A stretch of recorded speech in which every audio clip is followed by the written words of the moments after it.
Yeah, we're not picking favorites, obviously, except I will say this. We do think Bitcoin is special, and I can get into the reasons explain why. That's a great thing, yeah. Well, explain why. Bitcoin's the original cryptocurrency. It's the first one. It's the only one that doesn't have an issuer, right? It's very decentralized. It's, in crypto, they call this the Immaculate Conception. We don't really know how it got here. We don't know who Satoshi is. It's almost mystical, you would say. Yes. It's the most valuable one. It has a $2 trillion market cap, and it's the most secure. It's never been hacked, right? So we're now, over 15 years into this journey, and there's been a lot of people who've been skeptical along the way, and there's been a lot of ups and downs, but here it is. I remember back in 2011, I think it's the first time I bought a Bitcoin. I think it was at $120. Now it's at $90,000. The cryptocurrency market has faced another wave of extreme volatility, with Bitcoin dropping 7%, Ethereum and XRP losing 9%, and Cardano and Dogecoin seeing double-digit declines all within 24 hours. Several factors contributed to this downturn. Concerns over a potential global trade war arose after President Trump imposed tariffs on imports from China, Canada, and Mexico, the US's largest trading partners. Economic uncertainty deepened when he declined to clarify whether these tariffs could trigger a recession. Additionally, China's consumer price index saw its sharpest decline in 13 months, marking the 30th consecutive month of producer price deflation, raising concerns about global economic growth. On the technical side, many investors secured profits ahead of major events like the White House Crypto Summit. However, experts believe that the market has strong recovery potential. White House AI and crypto chief David Sachs highlighted President Trump's strategic Bitcoin reserve and digital asset stockpile as key factors that could fuel a market rebound in the coming months. Before we get into Sachs's insights from the All In podcast, stay connected with us for more updates. If you're interested in market trends and financial analysis, make sure you don't miss out on our future content. Now, let's dive in. The president has lived up to one of his campaign promises. This is not something new. Remember, you go all the way back to his national speech during the campaign, and he reiterated this many times, that he wanted to create a strategic Bitcoin reserve. Sometimes he called it a digital asset stockpile. What we've ultimately done here is both.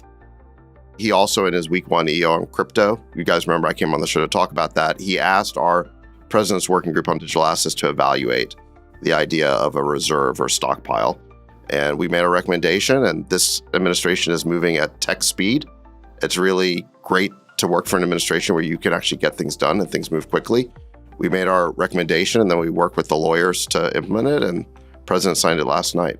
But this is fully consistent with everything he's always said. Yeah, we're not picking favorites, obviously, except I will say this. We do think Bitcoin is special, and I can get into the reasons explain why. That's a great thing, yeah. Well, Bitcoin's the original cryptocurrency. It's the first one. It's the only one that doesn't have an issuer, right? It's very decentralized. It's, in crypto, they call this the Immaculate Conception. We don't really know how it got here. We don't know who Satoshi is. It's almost mystical, you would say. Yes. It's the most valuable one. It has a $2 trillion market cap, and it's the most secure. It's never been hacked, right? So we're now, over 15 years into this journey, and there's been a lot of people who've been skeptical along the way, and there's been a lot of ups and downs, but here it is. I remember back in 2011, I think it's the first time I bought a Bitcoin. I think it was at $120. Now it's at $90,000. Again, there've been all sorts of wild swings along the way, but this thing just keeps chugging along. And you can think of that $2 trillion market cap as like a $2 trillion bug bounty. If there was a way to hack this, there's every incentive in the world. And by hack, I mean like to double spend, create basically a counterfeit Bitcoin, I guess would be the way for people to think about it. And it is a miracle it hasn't been compromised. I think we can all say that. Well, I don't know if it's a miracle. I think it's exceptional design. Sure. And so I think what you could say is that it's been tested in a very robust way, and there's been every incentive to basically break the encryption, and it continues to chug along. And so I think the price has gone up as the protocol has gotten more acceptance. And this is another point, is that Bitcoin's the most widely accepted as a store of value throughout the world. Yeah. So we do believe it should be treated special.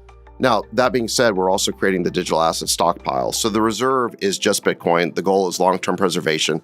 Think of it as like a digital Fort Knox for digital gold. We want to put the digital gold in there. We want to keep it secure. We never want to sell it. That's the goal of the reserve. And you're right that we've made the mistake in the past of selling this stuff. At one point in time, we had about 400,000 Bitcoin on the federal balance sheet. We sold roughly half of that. for something like $360 million total. If we had held all of that, it would be worth, just that the portion we sold would be worth over 17 billion. So we made this mistake of prematurely selling Bitcoin when we should have held it. We don't want to make that mistake with regard to the rest of it. We think there's around 200,000 coins left on the federal balance sheet, but the truth is that nobody knows because we've never done a proper audit. So part of what this executive order provides is that we're going to do for the first time a government-wide accounting of the digital assets that we actually have.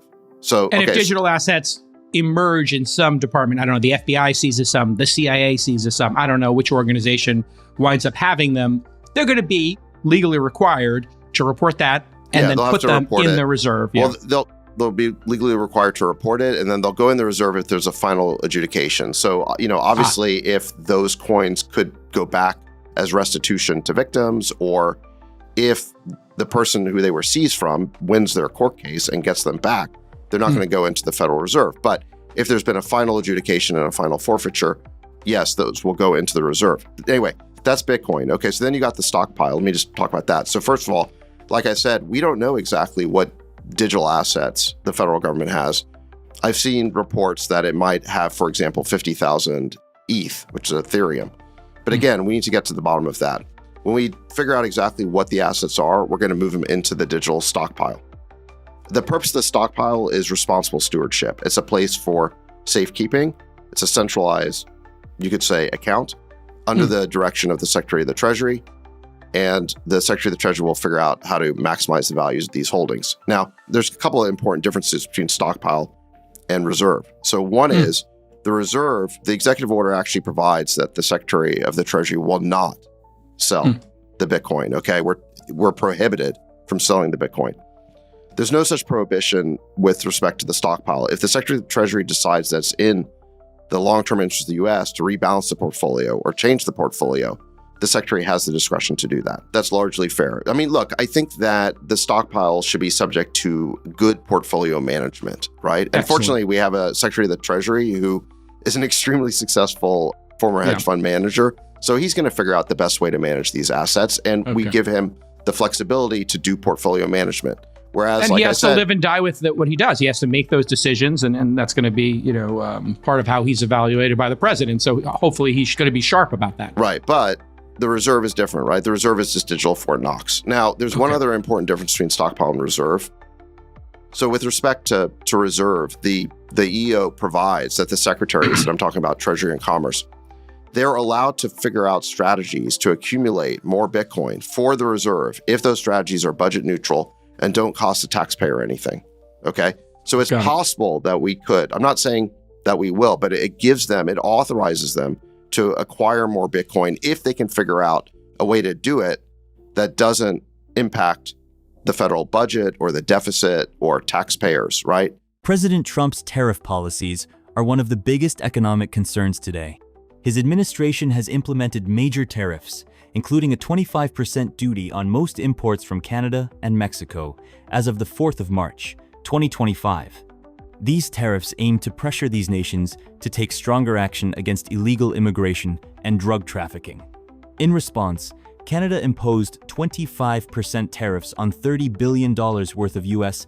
goods, planning to expand it to $125 billion, while Mexico is also considering countermeasures. On the 10th of February, 2025, Trump announced a 25% tariff on all steel and aluminum imports, removing previous exemptions set to take effect on the 12th of March, 2025.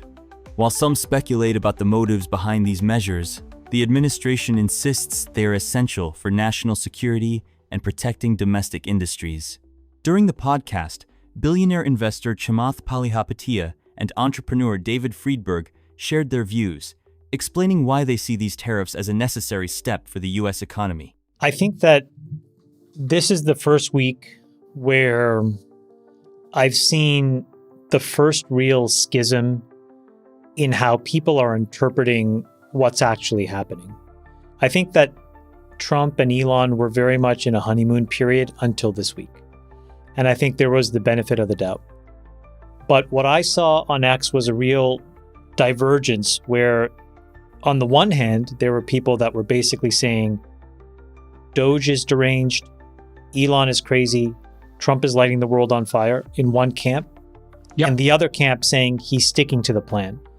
And when I thought about this a little bit, if you went back to November the 5th, I do think it's important to remember that we were at this moment where you had this fork in the road and you had all these important issues where I think the best way to generalize it was that the Democrats believed that the lines should continue to be blurred. So whether that was on gender or race or merit versus some other immutable trait or fiscal and monetary policy, things were just getting more and more blurred. And then Trump and Elon basically showed up and said, actually, we want to refocus and we want to make the lines very visible and clear on all those dimensions. And a majority of Americans voted that in. But I think what you're starting to see now is the difficulty in actually implementing that plan. And what I mean specifically is tariffs are very nuanced and complicated. On the one hand, there's these short-term wins. There's these impacts. You could deem them positive or negative to the dollar. There's impacts to US bonds. There's impacts to US bond markets. There's impacts to how countries deal with foreign reserves. And then there's this impact that happens when the markets react to a tariff. And then Trump takes that off the table and then they snap back. So you have this weird set of boundary conditions right now. So I think right now we're in the very difficult part of sorting through what the long-term implications are. And I can get to some of them later, but I think that's where we are. I think what tariffs allow us to do is rebase the long-term reliance on the US dollar. It allows us to rebase our ability to fund our own deficits.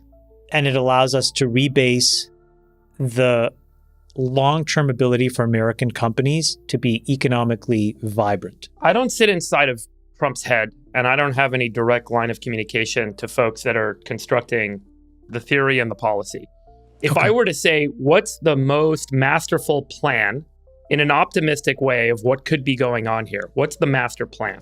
I would kind of craft it as follows. Tariffs aren't being done in isolation. They're being done along with a coordinated policy effort to reduce income taxes and another policy effort to reduce government spending. So those are three actions, three legs on a stool. So tariffs, reduced income taxes, reduced government spending. And they are related to each other. They're related to each other because if we increase tariffs, one element of that is that to import products is more expensive. For example, I buy LED lights in my greenhouse.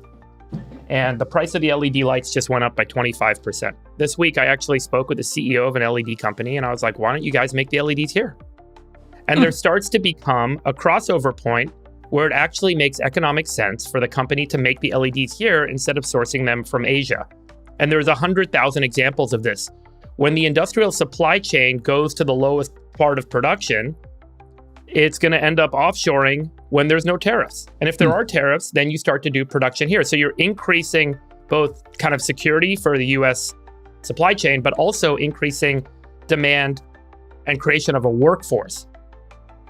Now, I think that the income tax piece is critical here because in order to make the capital available to build that industry here, we need to unleash capital, and reducing of income taxes, the economic theory would be that capital will now flow into these entrepreneurial activity, these opportunities that have emerged, where suddenly it makes sense for me to make textiles, to make metals, to make materials, to make cars, to make all this stuff here in the United States that I otherwise wouldn't be making. So both the corporate and the personal income tax, by reducing it, unleashes capital that instead of going into the government, it now goes into the private sector, into building businesses. Okay. I think that there's another theory about this, which is as you drop the income tax, one of the kind of key theories that I've heard spoken about a lot lately, and I think we're going to hear about it a lot more this year, is trying to get the United States to move away from an income taxation model to a consumption taxation model.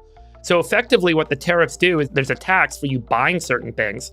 So now instead of getting taxed when you earn money as an individual, you get taxed when you spend money. And some people think that that's both a more fair system and a more kind of economically vibrant system, because that will drive investment in the things that people want to produce because the money's going into production. So do you think that, Freeberg? I'm curious. I don't know. It's a really interesting economic theory. I mean, I am not opposed to seeing some sort of an experiment play out where we look at a shift from income taxation to consumption taxation and see if it actually does have an effect on economic growth and productivity. It has not been done in 150 years. There's a lot of economic theorists on both sides of the equation saying this does work or it doesn't work. Okay. And let me just say one last thing. By reducing government spending, we are moving workers from the government into the private workforce. So as those new industries pop up, as those investments start to get made in building new industry onshore, where are the workers going to come from? Remember, the government's 30% of the US GDP today. So if that's not a great way to invest money, maybe the private industry is better at investing money and employing people. That will unleash the workforce and it will counterbalance the inflation that we're experiencing. So there's a lot of inflation because of tariffs. And by reducing government spending, that's the offset to inflation. So those three actions, I think, are three legs of a stool, and they actually are all interrelated to one another. So that would be my grandmaster theory of what might be going on. Like Friedberg, ARK Invest CEO Cathie Wood believes Trump's tariff policies might be a setup for major tax cuts. During his first term, Trump's Tax Cuts and Jobs Act, TCJA, of 2017 lowered corporate tax rates from 35% to 21%. With individual tax cuts set to expire soon. The administration is now considering extending these cuts and reducing corporate taxes further to 15% for US-based manufacturers. Commerce Secretary Howard Lutnick estimates reciprocal tariffs could generate $700 billion annually, potentially eliminating the national deficit, lowering interest rates, and shifting the tax burden from citizens to foreign entities.